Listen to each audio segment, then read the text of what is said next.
సవాల్ విసురుతున్నా ఈ ముఖ్యమంత్రికి. నువ్వు ఆ రోజు మద్యపాన నిషేధం అన్నాడా లేదా? ఇక్కడ ఉన్న ప్రజలందరినీ సూటిగా అడుగుతున్నా, జగన్ ఎన్నికల ముందు ఏం చెప్పాడు తమ్ముళ్ళు అని అడుగుతున్నా మిమ్మల్ని. నిషేధం పెట్టి ఓటు అడుగుతున్నాడు తల్లి మిమ్మల్ని. చెప్పాడా? చెప్పుంటే మహిళలు చెప్పండి. చెప్పాడని చిత్రపైకెత్తండి. చెప్పాడు. చేశాడా అని నేను అడుగుతున్నా మిమ్మల్ని.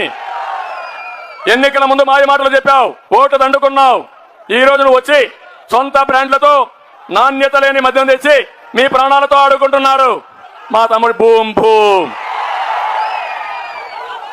ఎక్కడికక్కడ ఇష్టానుసారంగా చేశావు. నిషేధం గాలికి ఎగిరిపోయింది. తన ఆదాయం కోసం సొంతంగా నాణ్యం లేని మద్యం తయారు చేసి మీ బిడ్డల, మీ తండ్రుల, మీ కుటుంబ సభ్యుల ప్రాణాలు తీసిన దుర్మార్గుడు ఈ జగన్మోహన్ రెడ్డి. అవునా కాదా అని మిమ్మల్ని అడుగుతున్నా.